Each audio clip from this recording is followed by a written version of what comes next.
God's green earth was I doing here? Why was I doing this? Why was I beating myself up? I remembered that moment. Sally Field, the two-time Oscar winner and one of Hollywood's most beloved stars, has spent decades captivating audiences with her honesty and heart. But behind the graceful performances and warm reputation, there's a side of Sally the public never saw. What came over me? Who am I? It was wonderful. I loved every minute of it, but... A side shaped by deep resentment, fractured friendships, and music world feuds that were buried. Until now, some dismissed her, others tried to overshadow her, and one even told her, "You're the worst actress I've ever worked with." So damaging is because it's so complicated. There isn't just one feeling. After years of silence, she's finally revealing the 7 singers she hated working with the most, and once you hear what they did, you'll never look at Sally Field the same way again. Burt Reynolds. Everyone thought they were the dream couple. Sally Field and Burt Reynolds. Charming, glamorous, and unstoppable. Their on-screen magic in Smokey and the Bandit made headlines. But behind the laughs and movie posters was a love story that nearly destroyed her. Sally didn't just fall for Burt. She dove head first, believing she'd found someone who saw her. But what she got was control dressed as love. Burt wasn't just demanding, he chipped away at her confidence. Sally later said he mocked her looks and questioned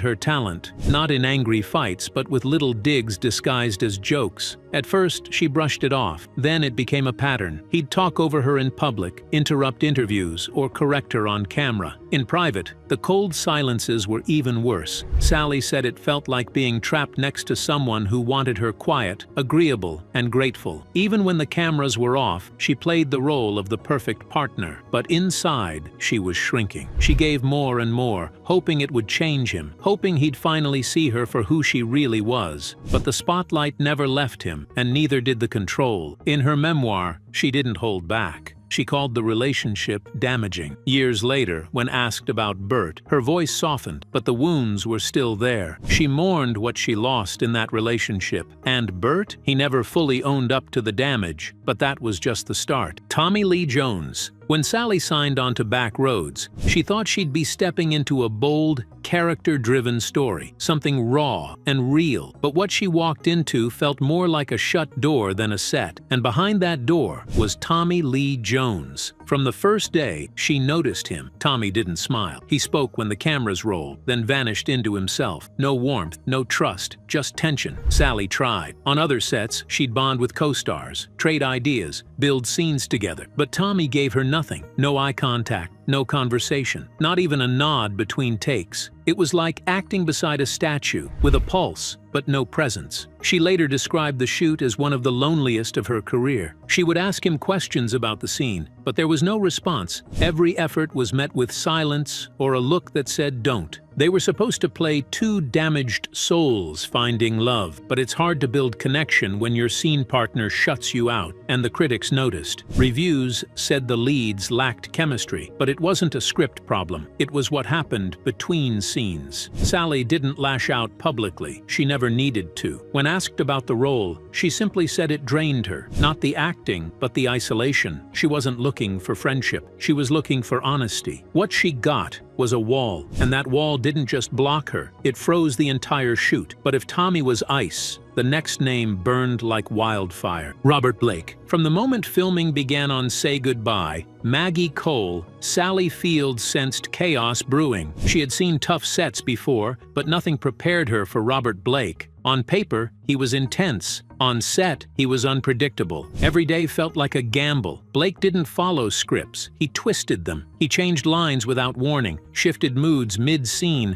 and hijacked moments Sally had worked hard to build. One take, he'd be quiet. The next, he'd throw in a wild outburst that wasn't in the script. She was acting opposite a storm. At first, Sally tried to adapt. She thought maybe it was just his process. But this wasn't creativity, it was sabotage. She wasn't just reacting as a character, she was reacting as a person, caught off guard, thrown off balance. And it didn't stop at the camera. Blake shouted at lighting techs, stormed off set, and clashed with directors. The mood was tense. Everyone felt it. What was supposed to be a meaningful drama became an emotional minefield. Sally did what she could to hold it together. She tried to keep the peace, but it has gone too far. The production collapsed. The movie was shelved before it ever saw the light of day. For Sally, it wasn't just a professional failure, it was personal. She later called the experience traumatic. She said some actors act to lift others, others act to dominate. Blake was the second kind. He didn't just want the spotlight, he wanted to cast a shadow so no one else could shine. Sally walked away with one lesson: never confuse instability with genius. But her next clash wasn't with chaos, it was with power. Shirley MacLaine, Steel Magnolias was supposed to be a celebration of strength, sisterhood, and Southern resilience. On screen, it was exactly that. But off camera, the energy shifted. The air got heavier, the mood more competitive, and at the center of that storm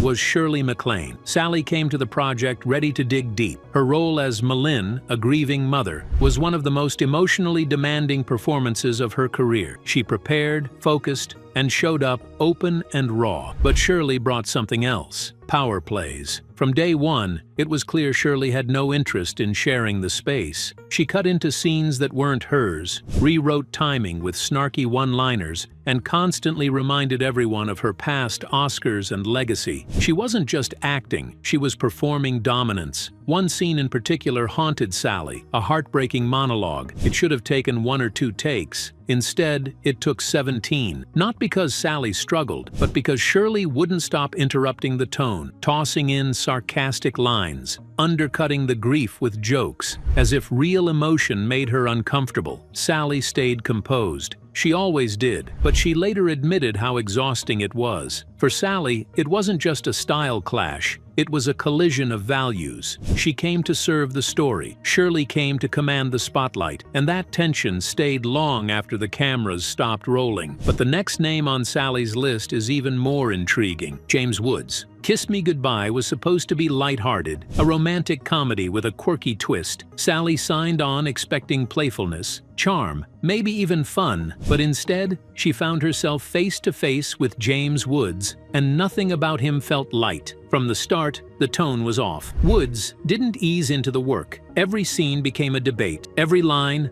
a negotiation. He didn't just challenge the script, he challenged Sally, constantly, and always with that same sharp, superior tone. Off camera, it got worse. Woods would question her commitment, tell her she wasn't giving enough, but it wasn't said with concern, it was with calculation. Sally wasn't being pushed to grow, she was being cornered. She later described Woods as intellectually intimidating. His brilliance was undeniable, but it came with a cost. He didn't lift her. He made her question herself. And that, she said, was the hardest part. Not the scenes, not the pressure, the feeling of being quietly erased, until she started wondering if she belonged there at all. When the film wrapped, Sally didn't celebrate. She exhaled. She later said it wasn't the role that wore her down. It was the constant need to defend her worth. But her next encounter wasn't about intellect. It was about humiliation, and it happened before the cameras ever rolled. Dustin Hoffman. They never made a movie together, but one audition was all it took for Dustin Hoffman to leave a lasting scar. In the early 1980s, Sally Field was approached for a promising project, something that could have been special. She walked in prepared, but Hoffman walked in ready to dominate. Before the audition even began, he was holding court, laughing with producers, throwing around comments about the script. The room already belonged to it. When it was finally time to read, Sally barely got through her first few lines before he cut in. She wasn't being guided. She was being undermined. It felt less like an audition and more like a test she was never meant to pass. And when it ended, she walked away, rattled, not because she thought she failed, but because she knew she hadn't been given a fair shot. Sally later said the experience shook her. For weeks, she replayed that day, wondering if she had done something wrong, but in time, she saw it clearly. It wasn't her talent he doubted. It was her presence he couldn't handle. Hoffman didn't need the role. He needed the win, even if it meant humiliating a woman who had already proven herself again and again. But not every betrayal came from men. One of the most painful rifts came from someone she once trusted: Tom Hanks. When Sally Field starred opposite Tom Hanks in Punchline, they were equals. Two actors trading sharp lines and chasing dreams in a comedy about stand-up. Their chemistry was natural, the energy balanced. But just 6 years later, Hollywood cast them in Forrest Gump,